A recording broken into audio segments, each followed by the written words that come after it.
Today, we're really delighted, and Sophie used to do the other side of this and was this presenter last year. But Sophie's come on to be our guest speaker this month for the webinar. And Sophie's really going to be talking today about social media and mental health and how potentially the moderation of one might influence the other. Thank you so much for being here, Sophie, and I'm going to hand it over to you, and you're going to talk to us all about setting social media boundaries. Thank you, Simon. Yeah, it's a pleasure to be here. For those of you who don't know me, I run Thrive social media as well. So I am the person behind all of Thrive's social media content. And as Simon said, today I am going to be talking about setting healthy boundaries on social media, which I think still remains a really important topic. So just a few pieces of housekeeping for today. Everybody here on this webinar is unique. We're all unique. Our personal identity comes from our experiences, background, thoughts and feelings. So everything that I'm going to be sharing with you today is based on my own experience and my own background and thoughts and attitudes towards it. So just something to bear in mind going forward. You might not agree with everything I have to say. That is fine. And throughout the session, please feel free to ask any questions that you have and pop them in the chat box, and I think Simon will come to ask them to me at the end. And of course, your well-being is the most important thing in this virtual room, and you can opt out at any time, you can leave at any time, and of course this session is designed to improve your well-being, not detract from it. Hello, I am Sophie. I'm the director of Social Etc, which is my social media agency, and it's where I work with Thrive. I'm also a content creator. I write the award-winning food and lifestyle blog Sophie Etc, and I have done for 10 years. I am a massive foodie. It plays a massive part in my blog and in my day-to-day life. I'm a cockapoo mum to a very crazy dog, and I am a highly sensitive personality. So you may be thinking, why on earth has she put herself on social media if that is the case? So just a little bit of like a personal story. I've had my own journey with anxiety. In 2016, I started experiencing panic attacks and my mental health kind of deteriorated to a point where, I was feeling very low, very anxious all the time, and it coincided with me leaving university. No one tells you that is actually quite a big life change. I manage it now. I haven't had a panic attack in a while, which I see as a success, but I do still experience kind of anxiety day to day. But last year I had to take a step back from social media due to negativity on my own social media, on my blog. So that was something that was quite a big thing for me, because I really enjoy creating content and sharing content online. It's quite a big part of my life. So to have a big impact like that was quite significant for me. So today I am going to be talking to you a little bit about the impact of social media on our mental health, find when things aren't right for you, and then we're going to look at how we can set some boundaries. Hopefully you've all got an idea in your mind of what your own relationship with social media looks like at the moment.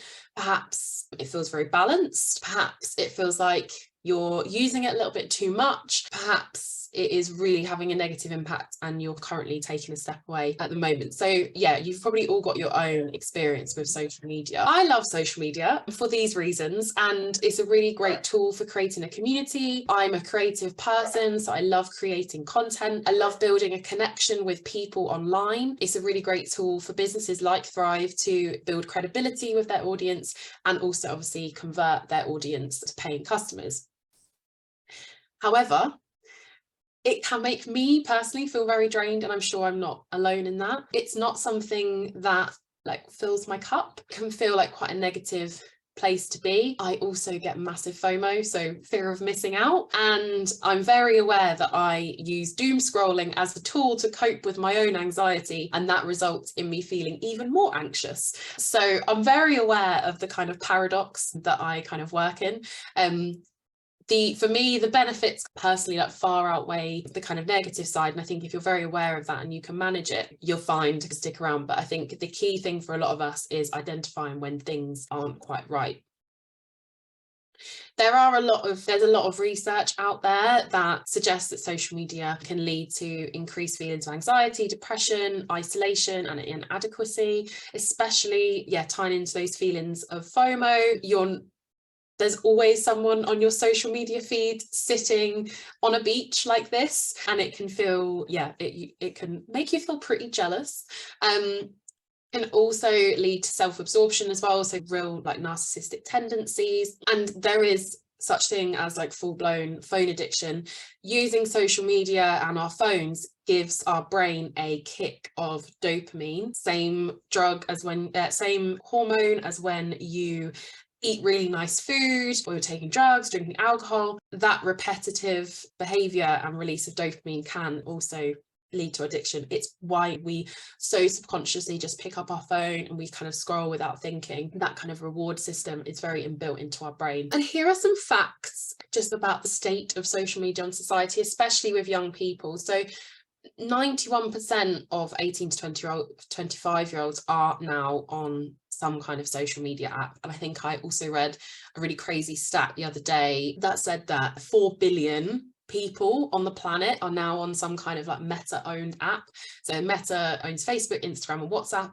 So over half the population now is on social media. And most people, especially young people, report increased feelings of anxiety and poor mental health. And obviously with that, especially with younger people, they're reporting more cases of cyberbullying. Very easy to hide behind a screen if you want to make someone feel bad. So we're going to talk a little bit about how we can prevent those negative impacts of social media kind of seeping into our lives. So I'm sure you've already heard of boundaries. Boundaries are guidelines, rules, or limits that define acceptable behaviour, either within a community of people, a workplace, and of course with yourself. And they are often the most difficult boundaries to set. Boundaries exist to protect people, they exist to protect ourselves, and they can also help you what behaviour you define acceptable from other people. And setting clear boundaries with yourself and other people can be necessary for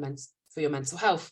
In a broader context, I'm sure many of you have had to set boundaries in the past, maybe with friends, family members. They can also be some of the most difficult boundaries to set. But obviously today we're going to talk about the boundaries that we set with ourselves and how we use our technology.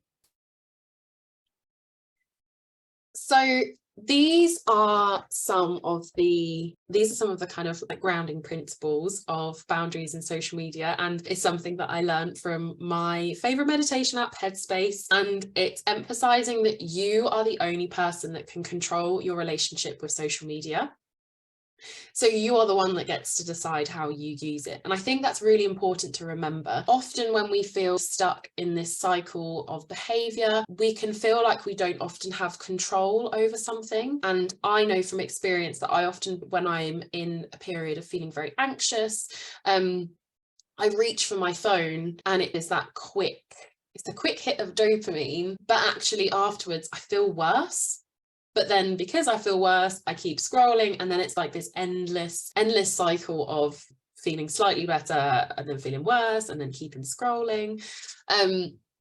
So that's why it can start to feel quite out of control. So taking a step back and looking at our own behaviour and our own relationship with social media can be really important. And obviously, like, it's worth saying that these kinds of boundaries are not in the best interests of most social media companies. Your time spent on the app and your engagement and your clicks and your likes, that's their currency. So they want you to stay on the app. So sometimes you do have to step in, but yeah, they want you to stay there and they don't want you to leave and do something off the app. But it's important that we live our lives in the real world as well, not just on social media. I really love journaling. I think it's a really useful exercise to reflect on your life, your day, when you're going through a tough time. Like, writing down my thoughts and using it as like a tool for reflection is really helpful. And I have done this with my kind of own experience with social media. Really take a step back and ask yourself how you want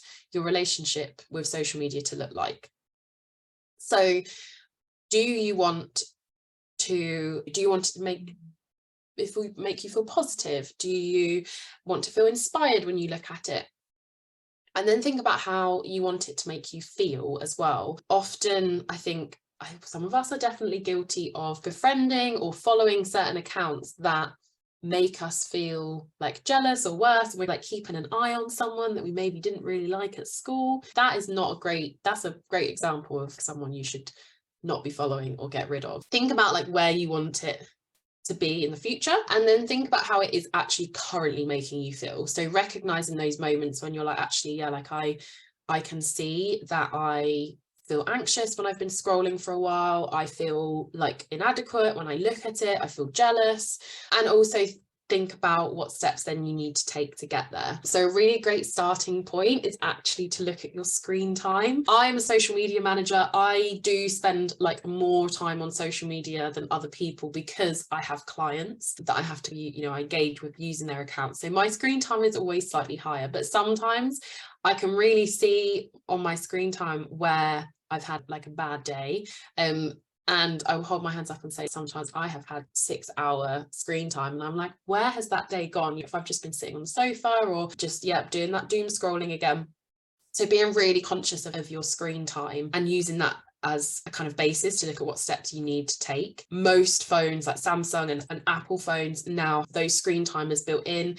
They also show you which apps you're spending most time on. So it might be worth looking at which apps are draining your screen time, and then have a think about what boundaries you're going to set with yourself. So these can be really simple things, such as I'm not going to look at my phone after 8 p.m. That's something I personally try and have for myself. Like after 8 o'clock, I'm not going to look at my phone. I have an automatic app block when I go to the gym.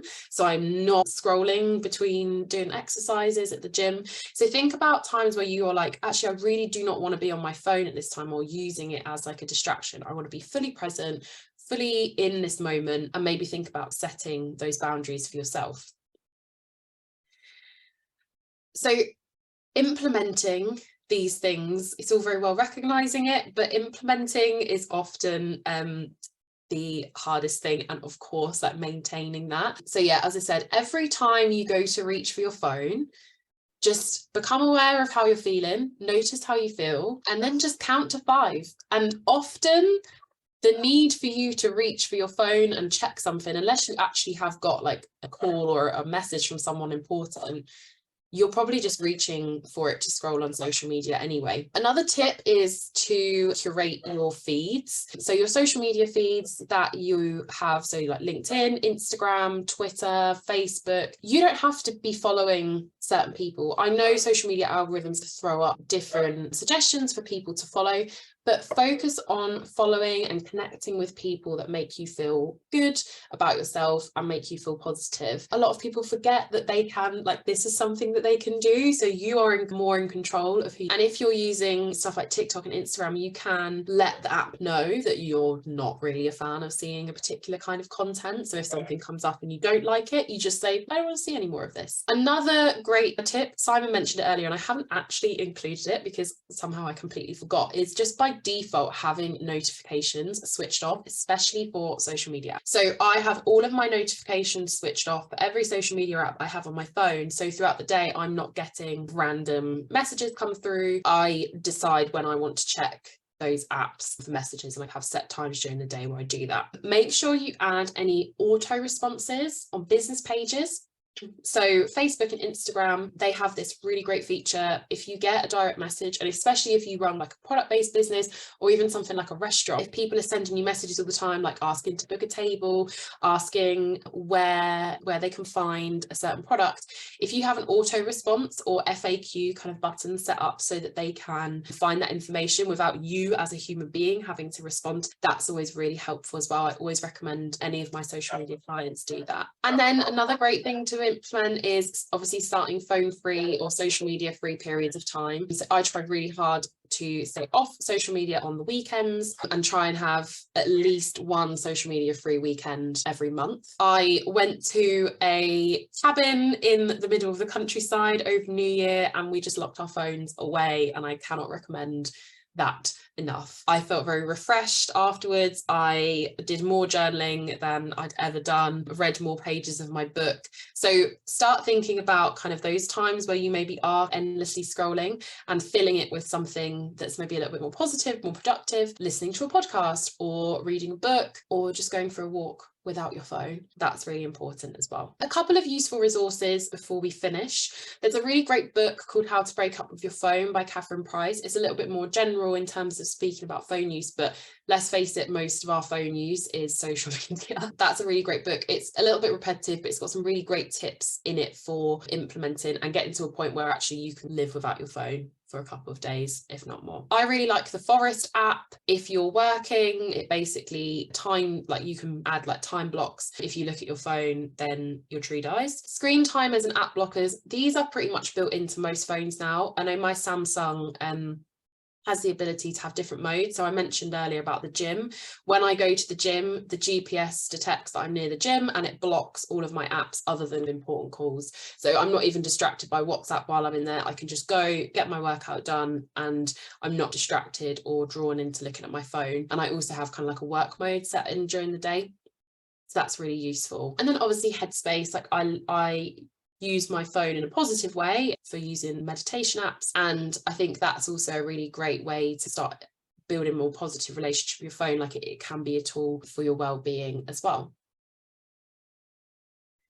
So thank you so much for listening to me talk. Simon, did you want to run through the question, if there are any questions, open it up for questions yet, or shall I promote the next webinar while people think? If anyone wants to put in some questions there, we've got a couple of comments, which is good, which is about the awareness is the first thing that needs to happen when changing a habit. I don't know if you've got any thoughts on the time needed to put a habit in place. I have recently read Atomic Habits by James Clear. I think that's a really great book and another good one to read, especially if you're looking to break or create new habits. And I think, yeah, like you said, awareness is a really good step for any new habit, and thinking about how you want that habit to look. And something that I found really useful is habit stacking. So basically I take something that is like a really inbuilt part of my routine and add like a positive habit on top. So for example, when I go to the gym, I am not going to use my phone, and it can take a while, especially if it is an embedded habit. But now I think it's maybe taken me about 2 or 3, it took me about 2 or 3 weeks of adding that habit on top for kind of really, I don't even think about looking at my social media apps when I'm at the gym now. Wow, really good tips there. I know that, yeah, someone said to me once, if you want to not forget anything, put things under, stack things up. So if you're always leaving the house without your wallet and without your phone, if you put them all together the night before, I think that's a really good way of not forgetting stuff. Also put the comment on about that social media is very much around addiction. Obviously we're talking about that dopamine hit that you said. You didn't say explicit like I normally do, which is a Facebook like is more addictive than heroin. So what Ed said there is, when we think of it as an addiction, what am I numbing? What pain what am I running away from to avoid to do that scrolling? And I think you said sometimes when you're feeling anxious, actually the worst thing is to go in and look at more stuff that makes us anxious. But we do that, don't we? So have you got any sort of thoughts around how we would, I guess, how we identify we might be not doing in order to do the stuff that we're doing on social media? I think, yeah, definitely, as I said before, like awareness is obviously the first step. Looking at your screen time and seeing how much time you're spending on those apps, that can be quite telling. And then thinking like next time you're on social media, like looking at how you're behaving. I personally think social media has become quite a passive activity now. So a lot of people just sit and scroll. There's very little like engagement or taking action to comment and leave something meaningful. And that's something that I noticed last year when I had to take a step back. I put this like statement out saying I'm going to take some time off social media. This is why, because I've been experiencing this negativity. And I just had this flood of people saying, oh, don't go, we love your content, it's such a shame that this has happened to you. And they were all leaving really lovely comments. And I was like, where are all these nice things that I could have done with hearing this amongst all the kind of negativity? And as human beings, we focus on that negative stuff more than we do the positive things. So I think next time you're on social media, just be really aware of how you're using it. Are you literally just scrolling and like looking, like just letting it almost like wash over you? Can you spend 5 minutes scrolling through social media but engaging with people in a meaningful way, making it a more active like process rather than just being very passive and letting it wash over you? Because actually, if you're using it, especially for like business, you need to be engaging with other people anyway. So if you are just finding yourself slipping into that doom scroll, it might be time to look at how you're behaving on social media.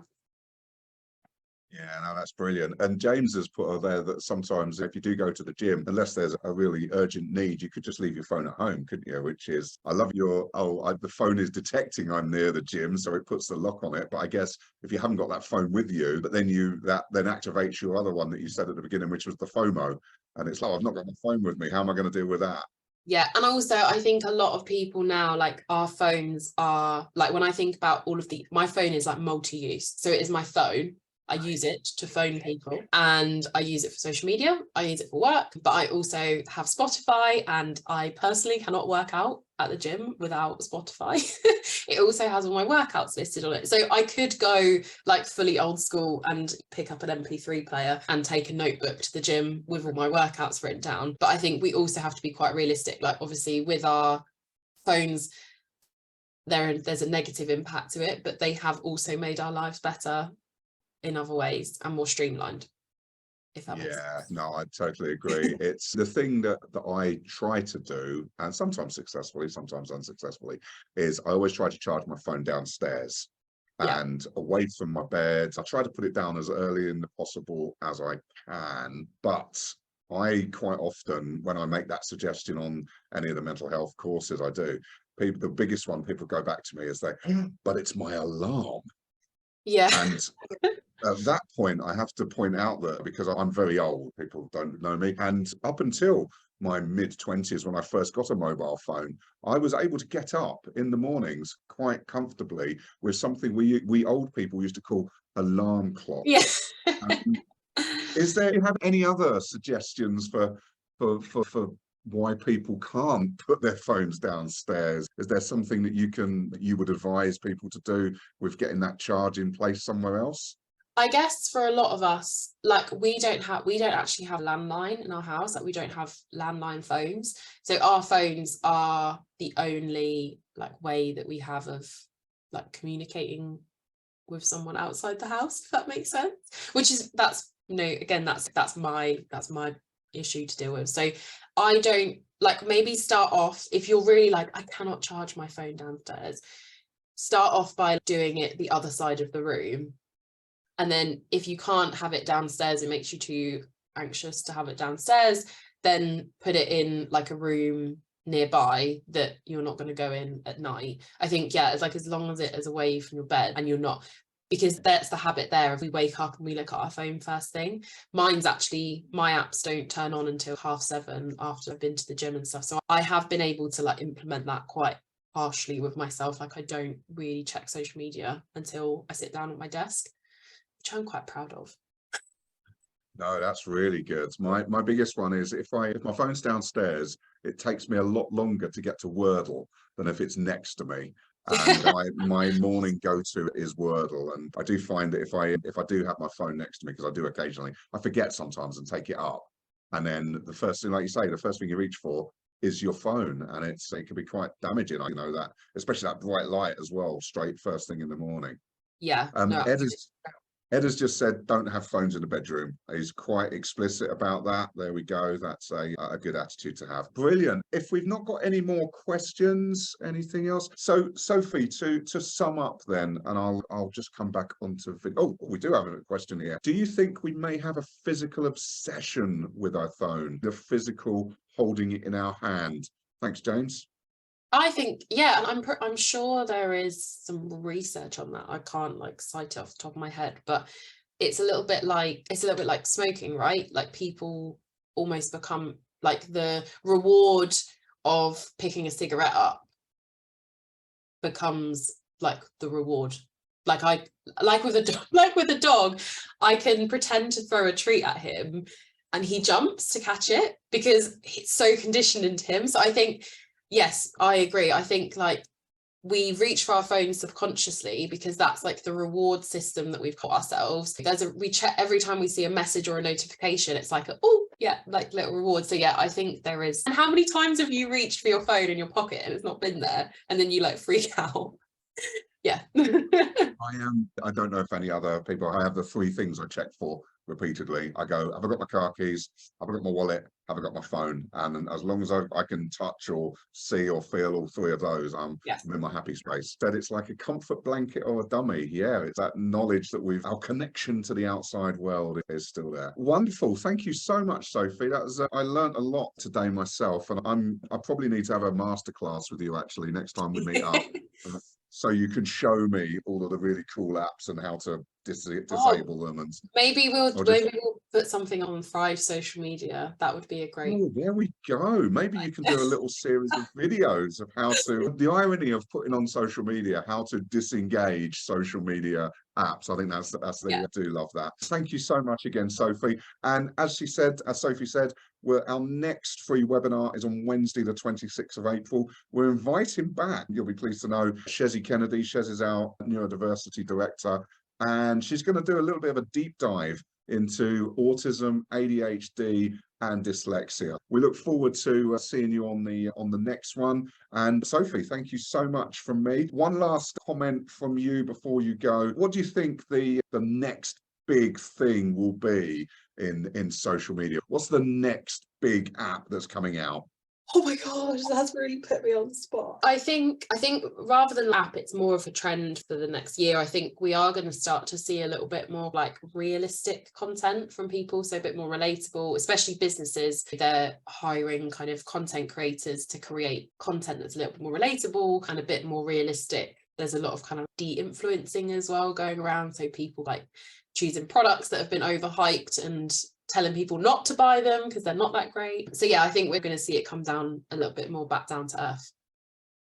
Wow, there you go. You heard it first. The realism is coming back into social media. Sophie Neal, thank you so much. Sophie, you'll be pleased to know, is on multiple social media channels. Yes. And if you just look out to LinkedIn or at social, etc., there on Instagram, and connect to Sophie. She's a wonderful person. And if you ever need any social media outsourcing or management, we cannot recommend Sophie enough. She's made an amazing impact on our business, and we don't come on here to sell other people's stuff. But